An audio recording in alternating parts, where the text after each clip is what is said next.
lewat Qur'annya, lewat duhanya, lewat sedekahnya, berbakti kepada orang tuanya, berkumpul dengan orang-orang soleh. Itulah pintu gerbang kebahagiaan. Makanya kalau Ibnu Abbas, kebahagiaan dunia akhirat itu ada 7. Yang pertama, qalbun syakirun, hati yang pandai bersyukur. Tidak hanya alhamdulillah, tapi diaplikasikan dalam kehidupan sehari-hari. Sadaqallahul azim. Jam 10.12 menit. Pertama 3 menit lagi ya. Biar jam 10.15 menit ya. Kita singkat-singkat aja keutamaannya.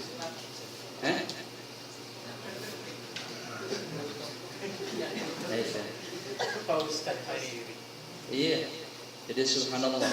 Jadi Ibnu Abbas mengatakan seperti kebahagiaan dunia akhirat ada 7. Yang pertama qalbun syakirun. Yang kedua auladun salihah. Nih Kang Rosi, ya. Sebelum menikah niatkan dulu nikahnya untuk apa? Apakah karena istri kita cantik, mertua kita haji, anak satu-satunya, hartanya banyak, sehingga nanti warisannya akan jatuh ke tangan kita? Hati-hati Kang. Awas nih setan pintar sekali. Apakah kita nikah karena sudah pacaran lama? Hati-hati. Yang sudah pacaran lama banyak istighfar. Takutnya yalqa asama. Biasanya orang yang pacaran lama maaf beribu maaf. 10.000 maaf barangkali. Maaf beribu maaf. Orang lama pacaran biasanya ditunda sedikit lama keturunannya. Benar? Serius? Serius? 200 berarti ya. Subhanallah. Ya, wala yazun wa may yaf'al dzalika yalqa atham. Ya, syirik, membunuh dengan zina atau hal yang mendekati zina. Istighfar. Sebelum nikah bilang sama calon istri, "Dek, 4 tahun kita telah ngobrol padahal kita bukan muhrim. Dek, 4 tahun sudah kita bertatap muka lewat chattingan padahal kita bukan muhrim. Sudahlah, ayo kita mohon ampun kepada Allah sebelum kita melangkah ke pelamanan lebih lanjut, ke pernikahan." Ya, subhanallah. Taubat dulu Kang Ros. Istri suruh taubat, kita juga taubat kepada Allah Subhanahu wa taala. Ajak istri untuk terus-terus di jalan Allah Subhanahu wa taala.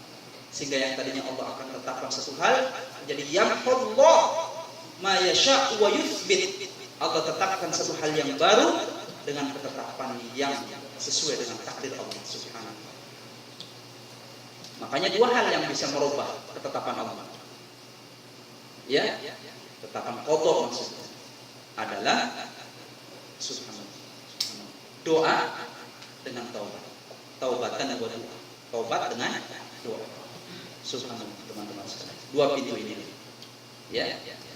Itu di antara. Auladun salihun. Nanti disitu dijelaskan lagi azwajun, zaujatun shalihatun, azwajun shalihatun. Istri yang solehah bukan istri yang memang pas nikah dia sudah soleh, jangan. Perhatikan yang belum nikah. Kita harus terima kata Agim dengan satu hal yang tidak sesuai dengan harapan kita. Asallallahu, ya. Asa an takrahu syai'an wa huwa khairul lakum. Asa an tuhibbu syai'an wa huwa syarrul lakum. Kadang kita membenci, padahal itu adalah yang terbaik untuk Allah kita. Kadang kita mencintai, padahal menurut Allah itu adalah yang tidak baik buat kita. Maka harus kita terima. Bahwa istri yang ada di hadapan kita adalah satu proyek buat kita. Apa proyeknya? Satu proyek yang akan kita garap. Tidak hanya garap sesuai, memang dia adalah milik kita. Nisa'ukum harthul lakum. Banyak ketawa nih. Tapi adalah proyek yang perlu kita garap secara diniyah, secara agama. Sholatnya kita tinjau, ya, betul. Hijabnya. Istri melanggar syariat, siapa yang akan menanggung? Suami. Ditanya dulu suami. Ketika qabil itu, maka tanggung jawab seorang bapak dilimpahkan kepada Suami. Jangan qabilnya, qabil itu saya terimanya cepat banget. Ya. Tidak hizaban, siapa yang tanggung jawab? Suami. Istri berbicara dengan lain muhrimnya, suami diam disebut dayus. Maka haramun alaihi raihatul jannah. Haram bagi suami untuk mencium baunya surga. Masya Allah. Seorang istri tidak mau berpuasa, Seorang istri tidak mengerti tentang tohar, bagaimana dia haid dengan istihadah. Tanggung jawab siapa? Suami. Maka suami sungguh panen pahala setelah menikah. Panen pahala ketika qabil sudah panen pahala. Ya, karena berarti dia sudah siap mendidik istri. Atas tanggung jawab tadinya kepada bapak dilimpahkan kepada suami. Maka pahalanya yang tadinya diberikan kepada bapak, maka pahalanya kembali kepada suami. Baru langkah-langkah berikutnya, insyaallah pada kesempatan yang lain akan kita sambung kembali. Mudah-mudahan kita semua dirahmati Allah Subhanahu wa taala. Saudara-saudaraku sekalian, ya, garis besarnya itu tadi bahwa puasa di tanggal 1 sampai 9 Dzulhijjah itu pahalanya ya'dilu siyamu yaumin, bagaikan kita berpuasa setiap hari, ya, di siyami sanatin dalam 1 tahun.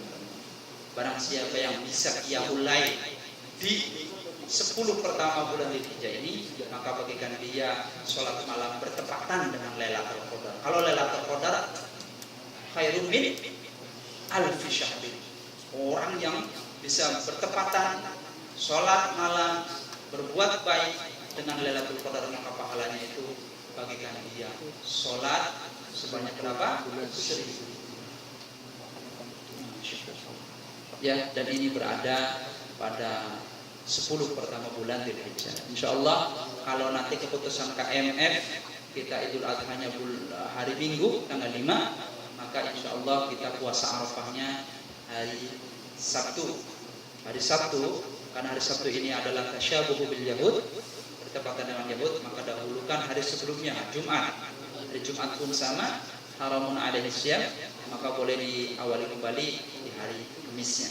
Jadi Kamis, Jumat, Sabtu. Insyaallah ya. Nah, karena puasa Arafah ini dalam salah satu hadisnya dikatakan, ya, fa innahu yukaffirus sanatil madiyah wal baqiyah. Karena puasa Arafah itu bisa mengampuni 2 tahun. Tahun yang sedang kita lewati dan tahun yang akan kita lewati. Wah, bonus Pak. Allah kasih bonus banyak banget. Masya Allah, bonusnya banyak banget. Kalau udah diampuni dosanya oleh Allah, permohonan jadi cash, keinginan jadi mudah, langkah jadi pasti, pikiran jadi jelas. Subhanallah. Itu semua asbab dari kesungguhan kita dalam berbuat baik, dalam beribadah kepada Allah Subhanahu wa taala. Pada kesempatan yang lain mudah-mudahan kita bisa sambung kembali kajian kita. Mudah-mudahan Allah berikan rahmat buat kita semua. Allah lindungi anak istri kita, keluarga kita di rumah. Allah tambahkan ilmu yang manfaat. Allah tetapkan iman terus kepada hati kita semua, sehingga kita tidak akan bosan dan terus tidak akan bosan beribadah kepada Allah Subhanahu wa taala. Mari kita tutup dengan doa kafaratul majlis. Subhanallah wa bihamdihi, subhanallah wa bihamdika, asyhadu an la ilaha illa anta, astaghfiruka wa atubu ilaik. Maaf sebelumnya tidak tuntas penjelasannya karena ini sudah larut malam. Adanallahu wa iyyakum ajma'in. Assalamualaikum warahmatullahi wabarakatuh. Waalaikumsalam warahmatullahi wabarakatuh.